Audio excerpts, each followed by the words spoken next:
오늘은 레위기서 1장 1절로 9절 말씀을 가지고 여호와께 향기로운 냄새를 이라는 제목으로 말씀드리고자 합니다. 하나님이 성막과 관련하여 주신 율법들은 정치나 경제, 군사, 사법 등과 관련된 것이 아니라 거의 종교적 의식과 관련된 법이었습니다. 그래서 레위기서 1장에서 7장은 구약 5대 제사인 번제, 소제, 또 화목제와 속죄제, 속건제 등의 규례를 제시하고 있습니다. 그리고 레위기서 1장은 5대 제사 가운데서도 가장 기본적이면서도 중요한 번제와 관련된 규례를 기록하고 있습니다. 번제는 다른 제사가 제물 중 일부를 제사장이나 헌제자의 몫으로 인정하는 것과 달리 제물 전부를 하나님께 태워드린다는 특징을 갖고 있습니다. 그런 점에서 번제는 그것을 드리는 자의 전적인 헌신을 의미합니다. 동시에 번제는 구약의 모든 제사가 예수 그리스도의 대속 사역을 예표한다고 볼 때 단번에 이루어진 예수 그리스도의 영원하고도 완전한 속죄 사역을 예표합니다. 한편 번제의 제물로는 수소와 수양이나 순념소 그리고 산비둘기나 쥐비둘기 새끼로 이렇게 사용되어졌는데 이처럼 제물의 종류가 다양한 것은 헌제자의 경제적 형편을 배려한 하나님의 세심한 사랑 덕분입니다. 이제 세 가지를 살펴보고 은혜를 나누겠습니다. 첫째, 구약 제사는 하나님께 대한 예배의 예표입니다. 우리 1절과 2절 함께 봅니다. 여호와께서 회막에서 모세를 부르시고 그에게 말씀하여 이르시되 이스라엘 자손에게 말하여 이르라 너희 중에 누구든지 여호와께 예물을 드리려거든 가축 중에서 소나 양으로 예물을 드릴지니라. 2절에 보면 하나님께서는 이스라엘 자손에게 가축 중에서 소나 양으로 예물을 드리라고 말씀하셨습니다. 무릇 제사란 헌제자가 제물을 가지고 하나님 앞에 나와 하나님과 특별한 만남을 갖는 시간입니다. 그리고 모든 제사의 공통된 가장 기본적인 본질은 한마디로 희생 제물의 피를 통한 속죄입니다. 또한 헌제자는 희생 제물의 머리에 안수하여 죄를 전가함으로써 속죄가 완료된다는 점입니다. 진실로 구약의 제사는 피 없이는 전혀 이루어질 수 없습니다. 이처럼 처절하고도 두려운 피의 제사는 결국 죄인으로 전락한 하나님의 백성이 죄의 문제를 해결받기 위해서는 누군가가 죄를 대신 지고 피를 흘려야 한다는 것입니다. 또 매년마다 대석제를 두어서 전 이스라엘 민족의 죄를 속하게 하는 것을 아예 제도화했다는 사실에서 알 수 있습니다. 이처럼 그 핵심 본질이 속죄의 필요성을 보여주는 것이란 점에서 구약 제사는 찬양과 간구를 본질로 하는 신약의 예배와 강조점을 달리합니다. 즉 구약 제사나 신약의 예배는 모두 다 하나님과의 교제의 시간이라는 점에서 동일하지만 서로 다른 구속사적 시대의 영향으로 구약 제사는 죄에 의한 속죄의 요청을 강조하고 또 신약의 예배는 이미 이루어진 속죄의 은총 위에 찬양과 간구를 강조하고 있다는 점에서 차이가 있습니다. 이제 신약시대에 이르러 당신을 단번에 완전한 속죄제물로 바치신 예수 그리스도의 순환 사역 이후 인간이 하나님께 나아가 경배하며 교제함에 있어서 필히 요청되었던 속죄 제물의 필요성은 없어졌습니다. 엄밀히 말하면 없어진 것이 아니라 예수 그리스도의 속죄의 피로서 이미 영원히 중독된 결과 이제는 거듭하여 동물의 희생 제물을 바칠 필요가 없어진 것입니다. 다시 말하면 구약의 각종 제사에 담겨있는 희생 제물의 피를 통한 속죄의 원리와 속죄 행위는 우리의 구원을 위한 우리 구주 예수님의 십자가 고난을 예표한 것입니다. 그래서 예수님은 하나님과 인간의 관계 회복을 위한 영원한 희생 제물이었던 것입니다. 이제 우리가 하나님께 나아갈 때 어떤 형식이나 제물이 아닌 우리의 상한 심령으로 나아갈 줄 믿습니다. 그럴 때 하나님은 우리를 긍휼히 여겨 주실 것입니다. 그래서 다윗 왕은 시편 51편 17절에서 하나님께서 구하시는 제사는 상한 심령이라 하나님이여 상하고 통회하는 마음을 주께서 멸시하지 아니하시리라고 고백했습니다. 또 요엘서 2장 13절에도 너희는 옷을 찢지 말고 마음을 찢고 너희 하나님 여호와께로 돌아올지어다. 그는 은혜로우시며 자비로우시며 노하기를 더디하시며 인애가 크시사 뜻을 돌이켜 재앙을 내리지 아니하시나니라고 말씀했습니다. 사랑성도 여러분, 제사를 통한 하나님과의 특별한 만남의 시간은 여전히 요청됩니다. 그래서 이제 구약의 제사는 속죄 제물만 제외하면 하나님을 향한 찬양과 고백, 또 간구와 소원 등의 기본 요소는 그대로 간직한 채 신약의 예배로 승화되었고 하나님과의 만남에만 전념할 수 있는 은혜의 시간으로 우리에게 열려져 있습니다.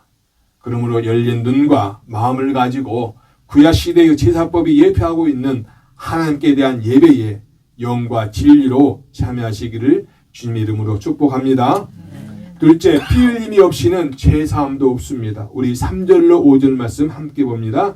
그 예물이 소의 번제이면 흠없는 수것으로 회막문에서 여호와 앞에 기쁘게 받으시도록 드리니라. 그는 번제물의 머리에 안수할지니 그를 위하여 기쁘게 받으심이 되어 그를 위하여 속죄가 될 것이라. 그는 여호와 앞에서 그 숫송아지를 잡을 것이요 아론의 자손 제사장들은 그 피를 가져다가 회막 문 앞 제단 하방에 뿌릴 것이며. 3절에서 그 예물이 소의 번제이면 흠없는 숫것으로 드리라고 말씀하고 있습니다. 하나님께 드리는 예물은 흠이 없는 것으로 드려야 합니다. 이 예물은 오늘날 헌금이라고 할 수 있습니다. 헌금이 무엇입니까? 하나님께 영광을 돌리는 거 아니겠습니까? 그래서 하나님께 드리는 헌금은 그것을 마련하는 방법도 하나님 앞에서 흠이 없어야 합니다.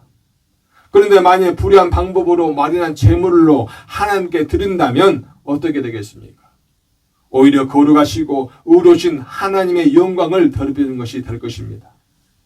그래서 하나님께 드리는 헌금은 그것을 마련하는 방법에 있어서도 흠이 없이 정당해야 하는 것입니다. 만약 우리가 정당한 방법과 노력으로 얻은 것이 아닌 불의한 방법과 노력으로 얻은 것을 거룩하신 하나님께 드린다면 하나님께서는 그것을 받으시기는커녕 도리어 가증하게 여기시고 진노하실 것입니다. 그렇다면 성도 여러분, 여러분은 어떻습니까? 자신은 더러운 것이 아니라 깨끗하고 정당한 노력의 대가로 얻은 것으로 하나님께 예물을 드리고 있다고 말할 수 있습니까? 오늘날 많은 사람들, 세상 사람들은 돈을 벌기 위해 수단과 방법을 가리지 않습니다. 권력을 이용하거나 남을 속이거나 폭력을 행사하고 부정과 불법을 통해서라도 돈을 벌려고 하고 있습니다. 그런데 성도들 중에서도 세상 사람들과 같이 그런 방법을 통해 돈을 벌려고 하는 사람들이 있습니다. 그러면서도 교회에 와서는 불의한 돈으로 하나님께 헌금 드리는 것에 대해서 아무런 죄책감도 느끼지 않습니다. 오히려 불의하게 모은 돈으로 남들보다 많은 헌금을 드리는 것을 자랑스럽게 생각합니다. 그러나 그것은 큰 착각입니다. 그들이 아무리 많은 헌금을 드린다 해도 하나님께서는 결코 그것을 기뻐하지 않으십니다. 오히려 그런 불의하고 더러운 돈으로 하나님의 영광과 거룩하심을 더럽히는 것에 대해 노하시고 심판하실 것입니다. 신명기 23장 18절에서 창기가 번 돈과 개 같은 자의 소득은 어떤 소원하는 일로든지 내 하나님 여호와의 전에 가져오지 말라. 이 둘은 다 내 하나님 여호와께 가증한 것임이니라. 모세가 이스라엘 백성들에게 강조한 말씀이 뭡니까? 창기가 번 돈, 개 같은 자의 소득, 이것을 하나님 앞에 가증하는 것이라고 말씀하고 있어요. 성도 여러분, 여기서 개 같은 자는요, 동생의 자, 남색하는 자를 의미합니다. 그래서 그들이 드리는 헌금은 받지 않겠다는 것입니다. 진정 여러분이 하나님께서 기뻐하시는 헌금을 드리길 원하신다면 헌금의 많고 적음을 따지기 전에 하나님 앞에서 부끄럽지 않는 물질인가를 따져야 할 것입니다. 또 4절에서 번제물의 머리에 안수할지니라고 말씀하셨습니다. 하나님께 번제물을 드릴 때에는 드린 사람이 번제물의 머리에 안수해야만 하나님께서 그 번제물을 받으시고 그를 위하여 속죄가 될 것이라고 말씀하셨습니다. 그러면 왜 하나님께서는 드리는 사람이 반드시 제물의 머리에 안수를 해야만 제물을 연락하시겠다고 하셨을까요? 그것은 제물의 참된 가치는 그 제물 자체에 있는 것이 아니라 제물을 바치는 사람의 진정한 믿음에 있기 때문입니다. 제물을 드릴 때 드리는 사람이 제물의 머리에 안수하는 것은 자신의 죄를 하나님께 고백하고 제물로 바쳐지는 그 짐승에게 자신의 죄를 전가시키므로 제물을 받으신 하나님께서 자신의 죄를 용서해 주시고 구원의 은혜를 베풀어 주실 것을 기대하는 행위인 것입니다. 즉 안수를 통해서 제물을 드리는 사람은 제물은 물론 하나님의 구원과 은혜에 대한 자신의 전적인 믿음을 함께 드렸던 것입니다. 그래서 제물에 안수를 해야만 하나님께서 연락하시고 속죄가 되었던 것입니다. 성도 여러분, 우리가 하나님께 드리는 예물과 예배도 마찬가지입니다.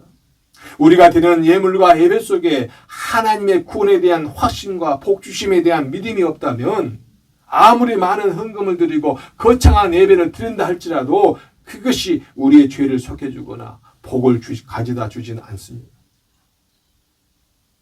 하나님께 대한 믿음과 은혜에 대한 진정한 기대가 없는 예물과 예배란 껍데기뿐인 형식적인 것이기 때문입니다. 그런데도 오늘날 많은 성도가 주일날 예배 시간에 습관적으로 나와 예배를 드립니다. 그리고 습관대로 헌금합니다. 그리고는 마치 자신이 해야 될 일, 종교적인 의무를 다 했다고 생각하고 있습니다. 그들에게 있어서 예배 헌금은 의례적인 행사여 습관일 뿐입니다. 그들이 그렇게 드린 헌금과 예배는 아무런 가치가 없고 어떤 속죄에도 복도 가져다 주지 않습니다. 그러므로 진실한 마음과 믿음으로 헌금과 예배를 드려야만 한다는 것을 반드시 기억하시길 바랍니다. 5절에서 피를 가져다가 해망문 앞 제단 사방에 뿌릴 것이며 라고 말씀했습니다. 성도 여러분, 소나 양 짐승 외에도 각종 곡식도 과일도 있고 더 값비싼 보석도 있는데 하나님께서는 왜 하필 가축을 예물로 드리라고 하셨을까요? 그것은 바로 죄 사함을 위해서는 반드시 피 흘리는 대속의 죽음이 있어야 하기 때문입니다. 다시 말하면 피 흘리는 대속의 죽음이 없이는 결코 죄 사함이 없다는 것입니다.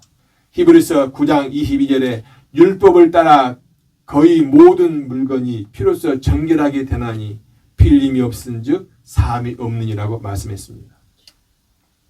진실로 희생의 피는 이스라엘 백성들이 함께 나아가며 죄 사함을 얻을 수 있는 유일한 방법이었습니다. 그런데 이처럼 오직 피로만 하나님께 나아가며 죄 사함을 받는 것은 오직 구약 이스라엘 백성들만 적용되는 것은 아닙니다. 그것은 이 시대를 살아가고 있는 모든 사람에게도 적용되는 것입니다. 오늘날에도 누구든지 하나님께 나아가며 죄 사함을 원한다면 반드시 피를 가지고 나아가야 합니다. 그렇다면 오늘날 우리도 하나님께 나아가며 죄 사함을 받기 위해서는 구약 이스라엘 백성들과 같이 소나 양의 피를 가지고 가야 됩니까? 아닙니다. 그것은 현실적으로 불가능하지요. 생각해 보세요. 우리가 하루에 몇 번씩이라도 죄를 짓는 우리가 그때마다 용서받기 위해서 짐승을 잡아가지고 그 피를 가져갈 수 있겠습니까? 더욱이 짐승의 피는 사람의 그 죄를 근원적으로 해결할 수가 없습니다. 그것은 짐승의 생명이 사람의 생명을 대신할 수 없기 때문입니다. 그렇다면 우리는 어떤 피를 가지고 와야 우리의 죄 문제를 해결할 수 있을까요? 그것은 죄와 함원은 없었으나 우리가 동일한 육체를 가지시고 2000여 년 전에 베들레헴의 한 마구간에 오셨던 주님, 또 우리를 위해서 자신을 버리신 그리고 향기로운 제물로 하나님께 드리신 예수 그리스도의 피입니다. 그래서 예수님께서는 유월절 날 마지막 최후의 만찬상에서 제 아들에게 포도주를 따라주시면서 이렇게 말씀하셨어요. 마태복음 26장 28절에 이것은 죄 사함을 얻게 하려고 많은 사람을 위하여 흘리는 바 나의 피 곧 언약의 피니라. 세상 모든 사람의 죄를 위해 예수 그리스도께서 십자가에서 흘리신 그 보혈, 바로 그 피를 가진 자만이 하나님께 나아가며 모든 죄의 문제를 해결받을 수 있습니다. 예수님의 피는 구약 이스라엘 백성들이 드린 그 짐승의 피와 달리 단 한 번으로 우리의 모든 죄를 완전히 해결할 수 있는 능력의 피인 줄 믿으시길 바랍니다. 사랑하는 성도 여러분, 지금 여러분 속에 있는 모든 죄의 문제는 그 어떤 것으로도 해결할 수가 없습니다. 아무리 값비싼 보석으로도 큰 권세와 힘으로도 불가능합니다. 오직 단 한 가지 예수 그리스도의 피로만 가능한 줄 믿으시길 바랍니다. 바로 우리를 위해 십자가에서 죽으신 예수 그리스도를 믿고 그의 피를 의지함으로 하나님께 나아갈 때 하나님께서 여러분의 모든 죄를 용서하시고 구원의 자리로 인도하실 줄 믿습니다. 그래서 바울 사도는 에베소서 1장 7절에서 우리는 그리스도 안에서 그의 은혜의 풍성함을 따라 그의 피로 말미암아 속량 곧 죄사함을 받았느니라고 말씀했습니다. 예수 그리스도를 믿고 그의 피를 의지하고 나아갈 때 여러분에게 죄사함과 구원의 은총이 임한다는 것을 기억하시고 주님의 은혜 가운데 거하시길 주님의 이름으로 축복합니다. 셋째, 하나님께 향기로운 냄새를 올려드려야 됩니다. 우리 6절로 9절 함께 봅니다. 그는 또 그 번제물의 가죽을 벗기고 박을 뜰 것이요 제사장 아론의 자손들은 제단 위에 불을 붙이고 불 위에 나무를 버려놓고 아론의 자손 제사장들은 그 뜬 각과 머리와 기름을 제단 위에 불 위에 있는 나무에 버려놓을 것이며 그 내장과 정강이를 물로 씻을 것이요 제사장은 그 전부를 제단 위에서 불살라 번제를 드릴지니 이는 화제라 여호와께 향기로운 냄새니라. 아멘. 9절에 보면 수송아지로 드린 번제의 제물을 사를 때 하나님께 향기로운 냄새가 된다고 말씀하고 있습니다. 그리고 우리가 읽지 않았지만 13절과 17절에서도 양이나 염소, 비둘기 등으로 드린 그 번제물을 사를 때에도 하나님께 향기로운 냄새가 되었다고 말씀하고 있습니다. 그런데 여기서 번제의 제물이 하나님께 향기로운 냄새가 되었던 것은 제물의 크기나 값어치와 상관이 없는 것입니다. 그리고 속지 마서 그 짐승을 태워드리는 그 냄새가 향기로울까요? 우리가 고기를 구워 먹어보지 않습니까? 노릇노릇 잘 구워졌을 때는 냄새가 좋아요. 그러나 어떻습니까? 그것이 완전히 새까맣게 재가 될 때까지 태워보십시오. 얼마나 고약한 냄새가 나는 거예요. 그런데 어떻게 그것이 하나님께 향기로운 냄새가 되겠습니까? 그렇다면 무엇 때문에 번제 제물이 하나님 앞에 향기로운 냄새가 되는 걸까요? 그것은 제물이 하나님의 말씀에 따라서 드려졌기 때문입니다. 즉 하나님께 향기로운 냄새가 되는 것은 제물의 그 원인이 있는 것이 아니라 제물을 하나님의 말씀에 따라 드리기 때문인 것입니다. 즉 하나님께서 기뻐하시는 것은 그 제물 그 자체가 아니라 하나님의 말씀에 순종하는 모습인 것입니다. 우리가 비록 가진 것이 없어서 하나님께 아무것도 바치지 못하고 할지라도 삶 속에서 하나님의 말씀대로 순종하며 산다면 곧 우리의 순종하는 삶 자체가 하나님께 토할 수 없이 향기로운 제물이 되는 것입니다. 사무엘상 15장에 보면 이스라엘과 아말렉의 전쟁이 일어났을 때 사무엘 선지자가 사울왕에게 아말렉의 모든 사람과 짐승을 다 없애버리라고 명령한 하나님의 말씀을 전달했습니다. 그러나 전쟁에서 승리한 사울왕이 양과 소 등 좋은 것을 골라가지고 살려가지고 번제물로 가져왔을 때 사무엘 선지자는 사울왕을 책망했습니다. 사무엘상 15장 22절에 사무엘이 이르되 여호와께서 번제와 다른 제사를 그의 목소리를 청종하는 것을 좋아하심 같이 좋아하시겠나이까? 순종이 제사보다 낫고 듣는 것이 수양의 기름보다 나으니라고 했습니다. 그러므로 아무리 많은 것으로 좋은 것으로 하나님께 드린다 해도 우리가 말씀대로 살아가지 못한다면 결국 하나님을 기쁘시게 하지 못하는 것입니다. 특별히 하나님께서 성도들에게 맡고 싶어 하시는 향기가 무엇인 줄 아십니까? 그리스도의 향기입니다. 고린도후서 2장 14절로 16절에 항상 우리를 그리스도 안에서 이기게 하시고 우리로 말미암아 각지에서 그리스도를 아는 냄새를 나타내시는 하나님께 감사하노라.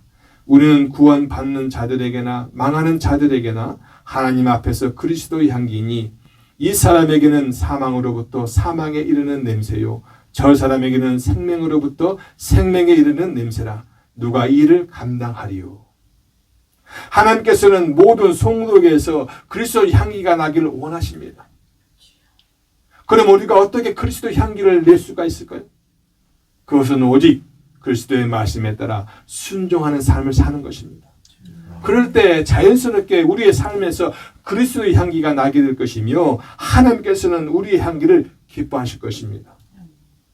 사랑성도 여러분, 하나님께서 우리를 택하시고 백성으로 삼으시는 순간 우리는 더 이상 우리 자신의 것이 아닙니다. 우리의 주인은 하나님이시고 우리는 하나님께 바쳐진 그의 소유가 되었습니다. 그러므로 우리는 나 자신의 생각대로 행동하고 하고 싶은 대로 살아가서는 안 됩니다. 우리 자신은 하나님 앞에서 완전히 죽어야 합니다. 우리는 하나님 앞에서 자신을 고집해서도 안 됩니다. 언제나 하나님이 원하시는 것이 무엇인지, 하나님이 무엇이라고 말씀하시는지에 귀를 기울이는 삶을 살아야 합니다. 그것이 하나님께 바쳐진 거룩한 삶, 제물이 된 성도의 받은 삶인 줄 믿습니다. 지금 여러분에게서 어떤 냄새가 나고 있습니까? 그리스도로 인한 향기로운 냄새입니까? 아니면 세상의 썩은 냄새입니까? 세상에 썩고 악한 냄새가 나기를 원하는 사람은 아무도 없을 것입니다. 그렇다면 예수 그리스도의 말씀으로 여러분의 삶을 채우시고 그 말씀에 순전한 삶을 사십시오. 그럴 때 여러분의 삶에서 예수 그리스도의 향기를 품음으로 하나님을 기쁘시게 하는 자가 될 줄 믿습니다.